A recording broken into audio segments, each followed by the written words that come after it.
განვიხილოთ, როგორ ვიმუშაოთ წინ დახრილ ფრჩხილებთან, ტრამპლინებთან და ასიმეტრიული შესდის წერტილების მქონე ფრჩხილებთან.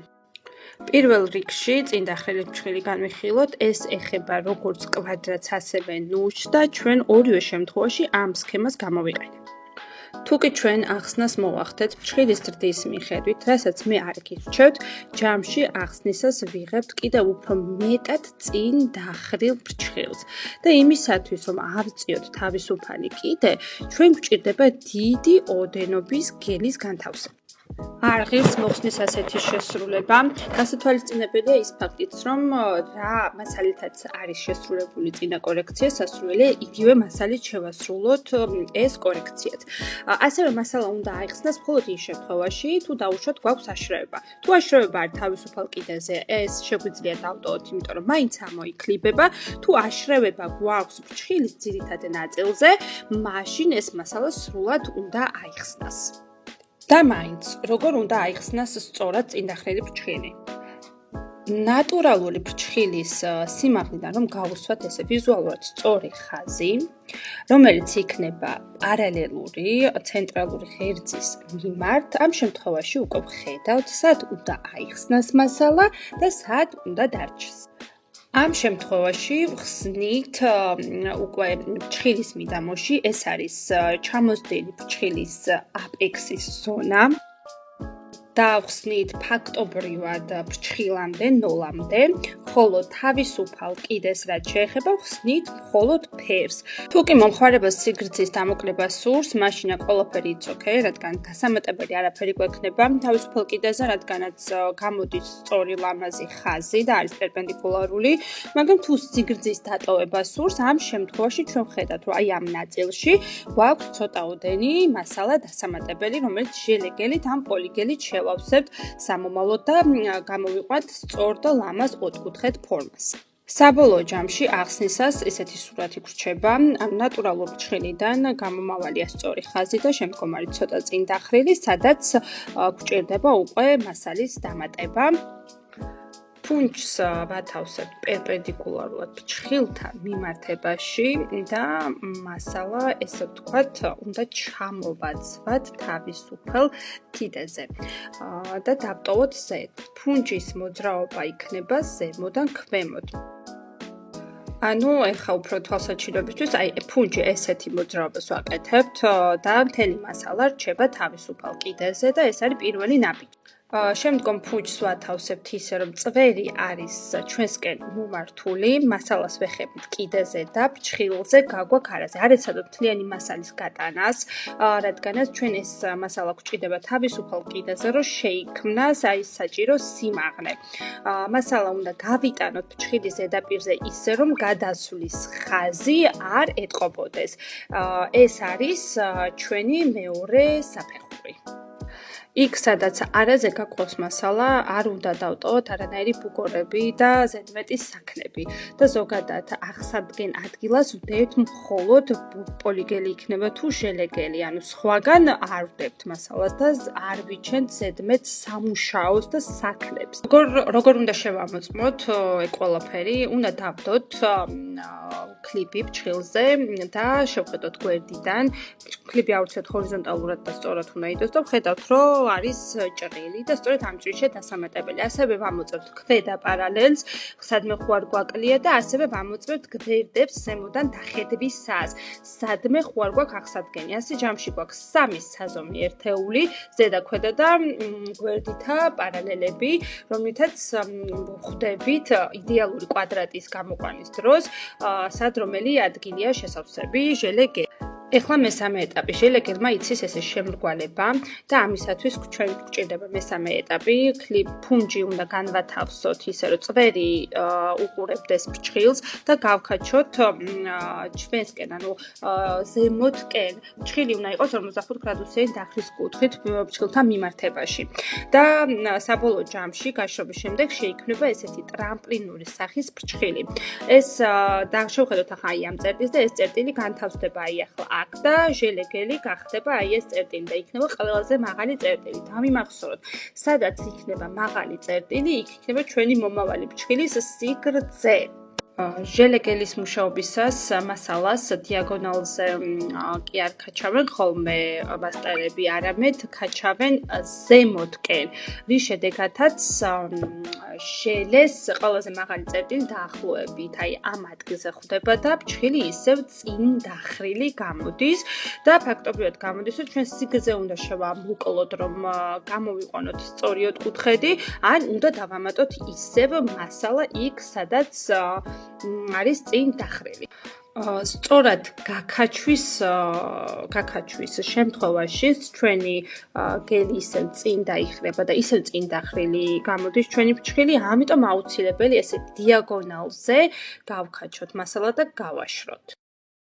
ეხლა როგორ ვმუშაობთ პოლიგელი? ჟელე გელისგან განსხვავებით, აქ ფუნჯს ცოტა განსხვავებული მოქმედება აქვს. ფუნჯით ჩვენ მას ვტკეპნით ფრჩხილის ზედაპირზე და ისე გამოყავს ფორმა. ფორთოხლის ჯოხით ვიღებთ მასალას და ვანთავსებთ თავისუფალ კიდეზე და უნდა გავიყვანოთ ეს მასალა არაზე ფრჩხილზე. ვიღებთ ფუნჯს და წვერს არავითარ შემთხვევაში არ ვდებთ პოლიგელში, არამედ წვერი, ფუნჯის წვერი უნდა დაიდოს ფრჩხილის ზედაპირზე ისე, რომ მისი შუა გული იყოს კონტაქტში მასალასთან და შუა გულით უნდა გამოვიყვანოთ ფრჩხილი. თან ეს ფუნჯის დახრა უნდა იყოს 45 გრადუსიანი დახრის კუთხით ფრჩხილთან მიმართებით. არ ამოძრაოთ ფუნჯი ჰორიზონტალურად, რადგანაც ინერციით ჩვენ წვერს დავხრით ისევ ძირს, ხოლო მასალა პოლიგელსა და ფრჩხილს შორის უნდა გადიოდეს არაზე. სწორედ ამაში გვეხმარება 45 გრადუსიანი დახრის ფუნჯი. ეხლა ზემოდანაც რომ დავხედოთ, მასალა ნაწილდება ძირითადად ნატურალური ფრჩხილის შუიდან ქვემოთ, აი ამ ხაზ ქვემოთ ნაწილში ხდება წინ დახრილის აწევა და მასალის გადასვლა ანუ არაზე. ფუნჯის წვერი თავსდება შუაგულ ფრჩხილზე და შუაგულით ვაწვევით და ვანაწილებთ ისე გელს. პარალელების აღდგენისას, ანუ ცოტა გვერდზე გაგვაქვს თითქოს მასალა, მაგრამ ესე ერთ სიბრტყეზე არ უნდა ვამოძრაოთ ჩვენ ფუნჯი.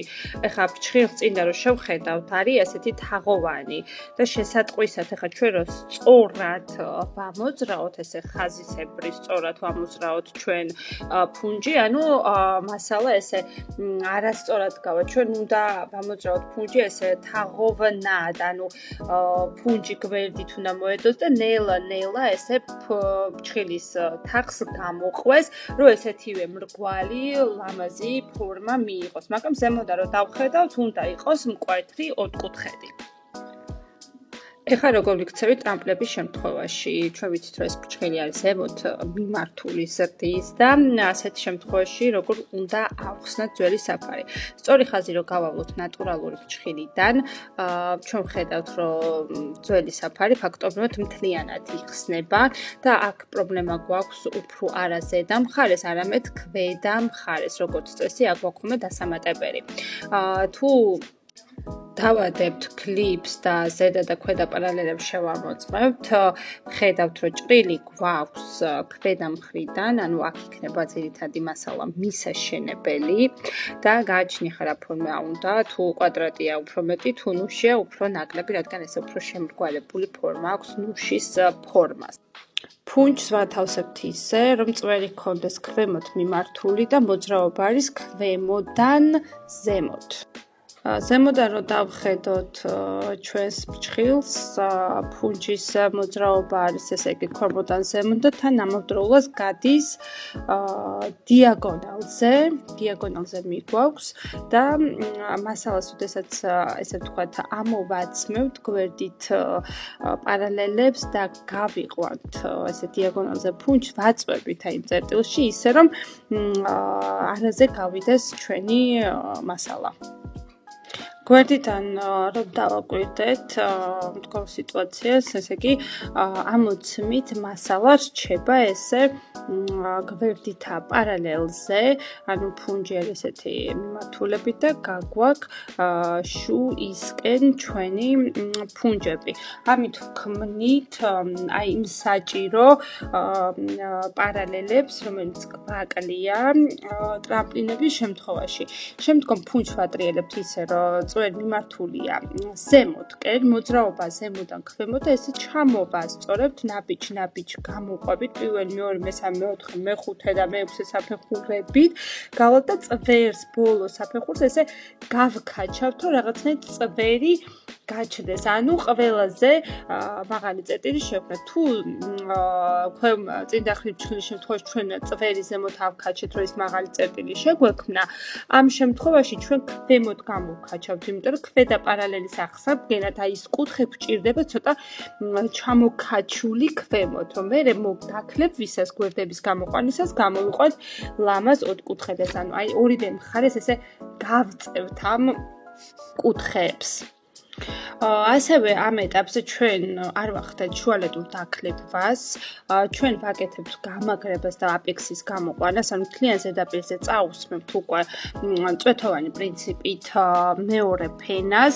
არ ვქლებავთ იმიტომ, რომ დაქლების შემთხვევაში ეს ადგილები ძალიან დათხელდება და არამყარი გახდება, არ იქნება ის მყარი და ფაქტობრივად შეიძლება დაქლების დროს საერთოდ მოტყდეს ეს ადგილი და გამოვა წყალში ჩაყრილი მთელი შრომა, დრო და მასალა. ამ შემთხვევაში თქვა წინ დახრის დროს ჩვენ შეგვიძლია შუალედური დაქლება გავაკეთოთ, იმიტომ რომ მასალა საკმარისად ცქლადიდება. ამ შემთხვევაში კი პირიქით არ არის რეკომენდირებული. ჯობია გავამაგროთ ჩვენ მთელი ეს კონსტრუქცია და უკვე მერე მოვახდინოთ მისი დაქლება. ეხლა ბოლო ნაწილი და ყველაზე რთული ნაწილი, ეს არის ასიმეტრიული შეზნის წერტილების მქონე ფრჩხილი, რომელსაც თაღი ესე ცოტა დახვეული აქვს. მე აქ ცოტა მდგომარეობა გავართულე, გვერდიც კარგად აკლია ჩვენს ფრჩხილს შეზნის წერტილებით. სხვადასხვა ადგილას არის და როგორ ვაკეთებთ კორექციას. პირველ რიგში უნდა გავუსვათ ცენტრალური ხაზი, რომ დავაცენტროვკოთ, ესე ვთქვათ, ჩვენი ფრჩხილი და უფრო მარტივად გავიგოთ, სად რამდენი რა გვაქვს დასამატებელი. ასევე მე ჰორიზონტალურ 4 ხაზს ვუსმევ იმისათვის, რომ ზუსტად განსაზღვრო რა კონკრეტული რა მონაკვეთიდან უნდა დაემატოს აღნიშნული მასალა. ესე იგი, შევადაროთ ახლა ჩვენ ფრჩხილის ორივე მხარე. აქ პირველ ნაწილში ვხედავთ, რომ თოლია.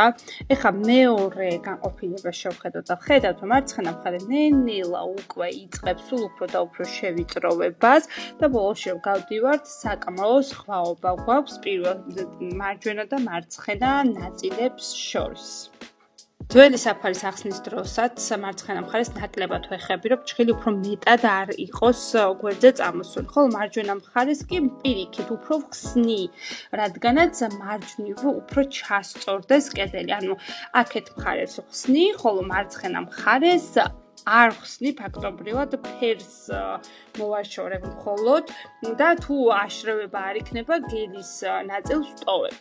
პარალელები რომ შევადაროთ ერთმანეთს, ვხედავთ, რომ ერთი მხარეს, რომ მხარესაც აკლია, წინა მხრიდანაც რომ შევხედოთ, თაღი ნახეთ უფრო გადმოხვეულია თითქოს. ანუ რომელგვე მხარესაც აკლია, იმ მხარეს დაშვებულია უფრო წვერი. და რომელ მხარესაც არ აკლია, ის წვერი უფრო ზემოთ არის აწეული.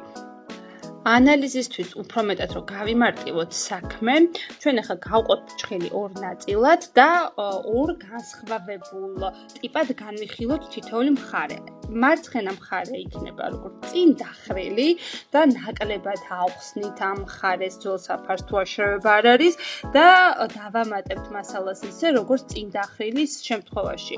ხოლო მარცხენა მხარეს ნაკლებად უბრალოდ სრულად ავხსნით მასალას და დავამატებთ პარალელის გვერდს. ზედხედისას რომ გავალოთ სწორი ხაზი, ანუ როგორც უნდა იყოს მომავალი ფრჩხილის კედელი და საიდან რომელი წერტილიდან უნდა დავიწყოთ ახლა მასალით შევსება ჩვენ უნდა დავაკვირდეთ ყველაზე ფართო ადგილი სად არის. აი ამ წერტილიდან უკვე იწყება ჩავიწროვება ჩვენი ფრჩხილის. ესე იგი ამ წერტილამდე უნდა იყოს ხელოვნური მასალა ჩასმული. ანუ იმის ზემოთ აღარ გვინდა მასალა, იმიტომ რომ უნდა დაუქნიბოთ მერე ჩვენ ისევ და დამატებითი დროის ხარჯია. ხოლო ქვემოთ სწორი ხაზი ჩამოუსვათ და მომავალი ფრჩხილი ესე სწორად გამოდიოდეს, აი იქ უკვე უნდა იყოს ხელოვნური საფარი, ან ჟელეგელი, ან პოლიგელი. ეხლა შევავსებ მე ამას და აი ესე იქნება განთავსებული ჩვენი მასალა.